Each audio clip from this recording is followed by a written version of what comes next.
దాసబంధువులందరూ కూడా అడియన్ దాసోహం. అయితే మేము తిరుప్పాణ్యం గ్రూప్ అంటే ధార్మికమైనది, మన సంస్కృతికి సంబంధించిన అన్ని కార్యక్రమాలకు కూడా మన పూర్వీకులు ఎట్లా ఉండేది, మన చరిత్ర విషయాలకు సంబంధించింది ఒక తిరుప్పాణ్యం అనేది ఒక గ్రూప్ ఒకటి శ్రీనివాస్ ప్రెమల్ గురువు గారు ఆయన ఏర్పాటు చేశారు. అయితే ఆయన ద్వారా 155 మందికి హరిదాసులకి అర్చక పురోహితులకు కూడా గుర్తింపు కార్డులు ఇప్పించడం జరిగింది. అయితే మొన్న 155 మందిలో హరిదాసుల్లో 11 మంది కూచినపల్లి వాళ్లే ఉండటం.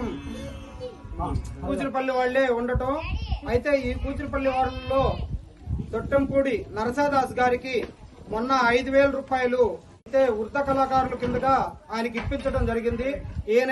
ఆయన నరసాదాస్ గారు. అయితే తొట్టంపూడి కోతులూరు దాసు గారు భగవత్ చరణాగతులకు చేరారు కాబట్టి ఆయనకి కళాకారుల సంక్షేమ సంఘం నుండి 10,000 రూపాయలు అందజేయడానికి తిరుప్పాణ్యం నుండి గురువు గారి ద్వారా పంపిస్తే మేమందరం రావడం జరిగింది.